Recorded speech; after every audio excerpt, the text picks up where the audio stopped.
In the early morning of Seabrook, a thin veil of mist drifted across the beach, cloaking the weathered gray rooftops in a soft haze. The waves lapped gently against the pale sand, their rhythm like a whispered lullaby from the endless sea. At the old wooden dock, small fishing boats still carried the lingering scent of salt from the night's tide. Amidst that quiet scene, Clara moved slowly, as if she belonged to the very earth beneath her feet. Her chestnut gold hair fell lightly over her slender shoulders, dancing in the salty breeze. Her eyes, as blue as a summer ocean, caught the faint, ghostly light of dawn. Clara was not wealthy. Her family had lived simply for generations, making their living from the sea. Yet, in the eyes of Seabrook's villagers, Clara was a rare treasure, not for her outward beauty, but for the warmth and humility that radiated from within her. Every morning, as Clara crossed the harbor, the village children would scamper after her, chattering like little sparrows. The mothers smiled kindly. The young men watched in silent admiration. But Clara paid no heed. She lived quietly, like a hidden current beneath the surface, clinging fiercely to the fragile peace within her heart. But behind that gentle smile, Clara hid a sorrow as deep as the ocean's darkest floor.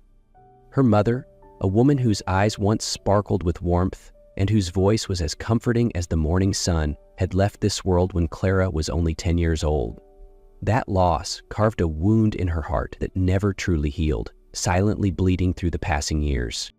After her mother's death, her father Samuel changed completely. The man who once had steady hands to brave any storm became a tattered sail, drifting hopelessly through life. Samuel not only grew silent, but also heartbreakingly cold. When he looked at Clara, the tenderness that once filled his gaze had vanished, replaced by a hollow emptiness, distant and unreachable. Many nights, Clara would stand quietly by the window, hoping for a simple hug, a kind word from her father, but all she ever received was a heavy, suffocating silence, as thick as the morning fog blanketing the harbor. Less than a year later, Samuel brought home a new wife, Margaret. Unlike Clara's late mother's gentle spirit, Margaret was harsh, rigid, and devoid of warmth. To Margaret, Clara was nothing more than an inconvenience to endure. Day after day, Clara was forced into grueling labor, mending nets, hauling boats, scrubbing their creaky old home. Her delicate hands grew rough and worn from the relentless sea wind and hard work. Samuel saw it all and said nothing. He never once stepped in to defend her. Even as her heart threatened to shatter, Clara never cried. She endured it all in silence, like the hidden waves breaking endlessly against the rocky shore, persistent, patient, and unseen by the world. Through the long, dragging days where only the cold wind and colder stares filled her world, there was one soul who remained, quietly, steadfastly present in Clara's life. Evan. Evan and Clara had grown up side by side, two barefoot children racing along the white sands, gathering seashells and dreaming of adventures that stretched beyond the farthest horizon. As they grew older, Evan became a boat repairer in the village, his hands skilled at mending every cracked plank and weather-worn hull. Though life pulled them onto different paths, Evan never forgot Clara. Whenever he could, he left small gifts by her doorstep. A basket of fresh fish from his early morning haul, a coarse woolen scarf still smelling faintly of the sea, or a simple bouquet of wildflowers. Clara always knew it was Evan, even though he never left a note. Each offering was a quiet reminder that, in a world often cold and unkind, someone was still silently loving her. There were evenings when the sunset painted the sea in hues of fire that Clara would catch Evan's gaze across the docks. His eyes, warm, steady, stirred something deep within her like a tiny boat finding its anchor in the vast, restless ocean. Though no words had ever been spoken, Clara felt it clearly. Evan was the fragile thread that kept her tethered to light and to hope. But even the most fragile glimmers of light cannot survive a gathering storm for long. One bleak afternoon, as the sky sank into a cold, heavy gray, Margaret called Clara into the house with a chilling, emotionless gaze. "You will marry," she said, her voice as flat and cold as a stone. "Walter, Clara froze. Walter, carpenter in his 50s, living alone on the hillside, known for his coarse manner and eyes heavy with unspoken storms. "No, please, Mother," Clara stammered, her voice trembling, but Margaret only shot her a glare as sharp as a blade. In the corner of the room, Samuel sat slumped, as if the weight of an entire ocean bore down on his shoulders. He said nothing, no protest, no glance of pity. Clara felt the ground vanish beneath her feet, betrayed by the very father she had still clung to for the smallest scrap of love. Clara's heart shattered, carrying with it the unfinished dreams and the last flickers of her youth. The wedding was arranged hastily, a bleak mechanical affair, no rings, no celebration, only a dull gray afternoon, a silent procession of one girl leaving her home like a prisoner sent into exile. The ocean wind howled relentlessly as Clara followed Walter up to the lonely cottage on the hillside. The gray sky pressed heavily over the old wooden house as Clara stepped across the threshold of her new life, a lonely cottage perched along the windswept hillside. Inside her there was nothing but coldness and despair, as if every last flicker of light had been smothered.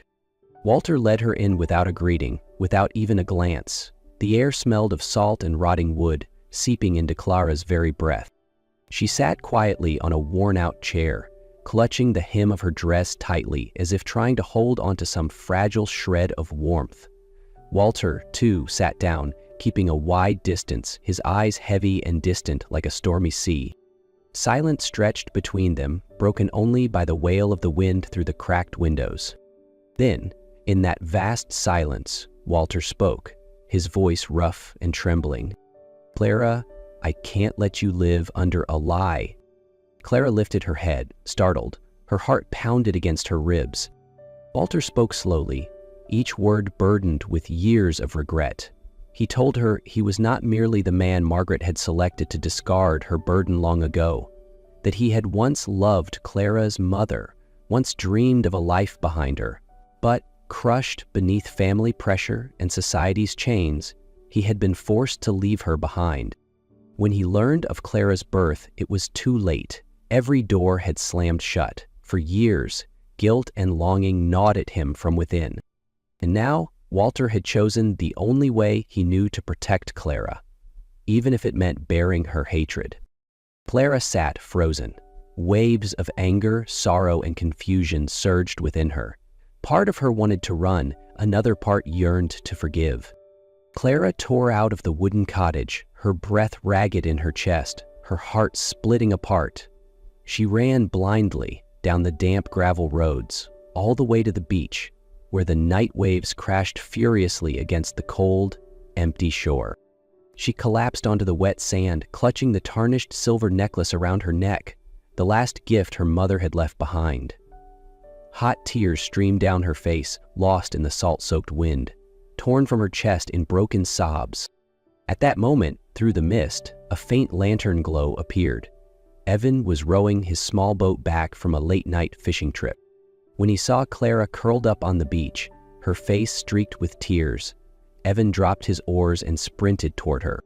"Clara, what happened?" he asked, his voice full of panic.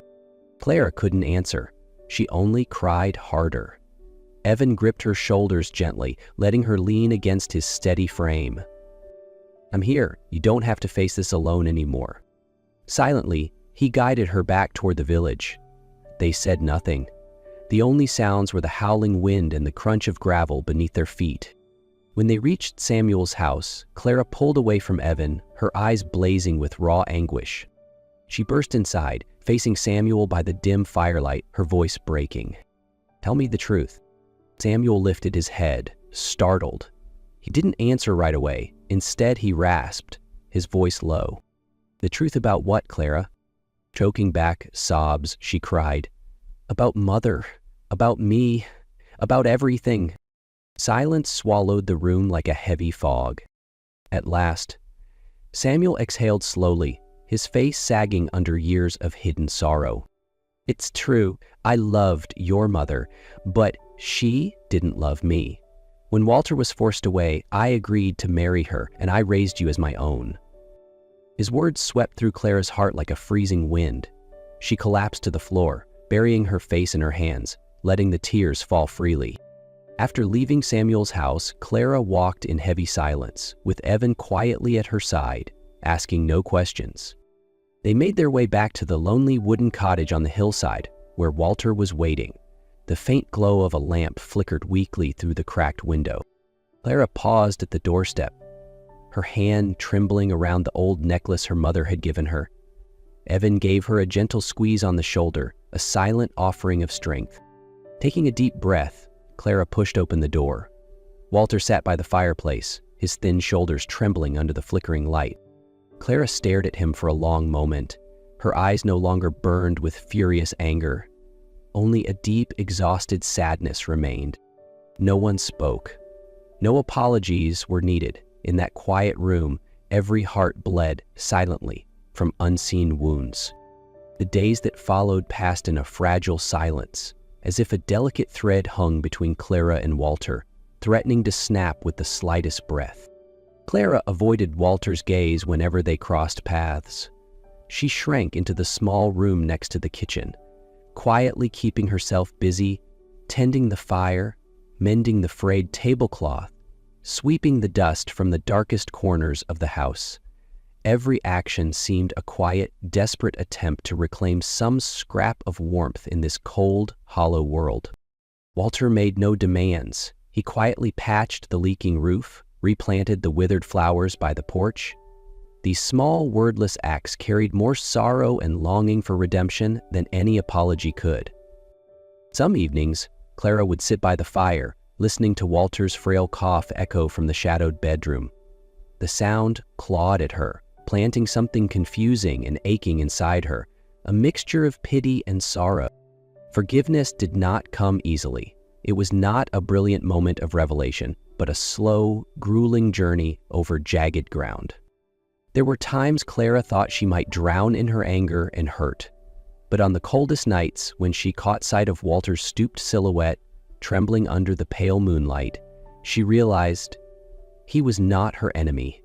He was simply a broken man, just like her. One evening, as Clara placed a steaming bowl of soup on the table, she hesitated and then sat down across from Walter. For the first time, she did not look away. The silence stretched long between them. And then, in a voice so soft it barely stirred the air, Clara whispered, "Father, just one simple word." But Walter's head bowed low, his shoulders shaking, and in that fragile, trembling moment, two shattered souls began to find their way back to each other. Even as Clara's new life found its first fragile strands of peace, she could not escape the waves of loneliness that crept upon her. In those moments, memories of Evan always returned, like the soft, tireless murmur of waves against a restless shore. Evan had never left her. Though Clara now lived on the edge of the village, secluded with Walter, Evan remained, a silent, unwavering promise. On misty mornings, Clara would sometimes find a basket of fresh fish or a bundle of wildflowers carefully placed at her doorstep. No note, no footsteps, but she knew. It was Evan. There were afternoons when the golden light bathed the sea, and Clara, standing quietly on the porch, would catch a glimpse of Evan, tall and lean, his faded knit cap pulled low, repairing boats down by the docks. He never approached. He simply remained, letting her know she was never truly alone. One day, after countless hesitant mornings, Clara finally stepped beyond the silent door. Clutching the coarse wool scarf Evan had once left for her, she walked toward the harbor, her heart pounding with both fear and longing. Under the great old pine where they had once played as children, Evan stood, his gaze patient, as if he had been waiting for 1,000 days. Clara paused, exhaled slowly, and finally spoke. "I thought you wouldn't wait for me anymore." Evan smiled, a tender, slightly sad but unwavering smile. "Whether you need me or not, I'll still be here," he said, his voice steady and sure. Those simple words fell into Clara's heart like soft rain on parched earth. Her heart, once shattered by so much loss, stirred again. The first faint beat of something new, something alive. One evening, as the moonlight spilled across the weathered rooftop, Walter and Clara sat together on the old bench out on the porch. The sea breeze brushed past them, heavy with the scent of salt and the steady murmur of waves. They sat, quietly, the night wrapping around them, broken only by the whisper of wind through the tall pines and the gentle creak of wood beneath their feet. Suddenly, Walter spoke, his voice rough but warm. "Evan, that boy's been hanging around close by. You should invite him over for supper. This house could use a little laughter." Clara smiled, the first real smile after countless silent days.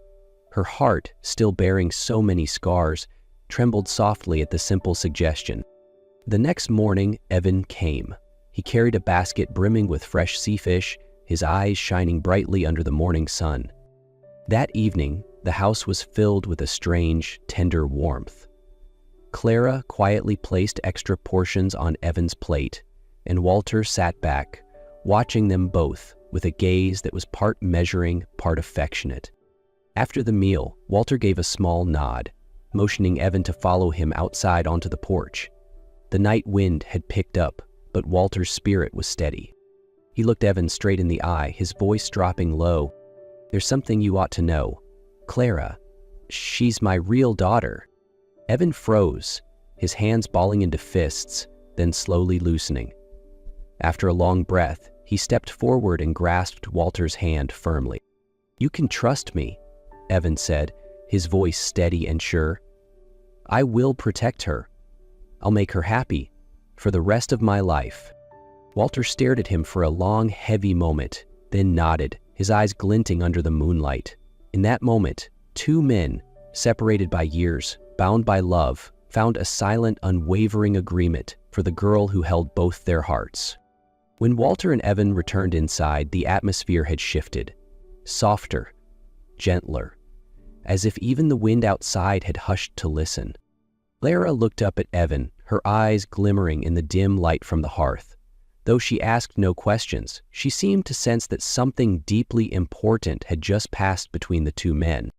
Evan sat back down at the table, careful, but there was no hesitation in his gaze now. In his eyes shone a quiet certainty, a silent vow that needed no words. Walter, with a rare, faint smile tugging at the corners of his mouth, pulled another chair closer to the fire. "Family?" he murmured, almost to himself.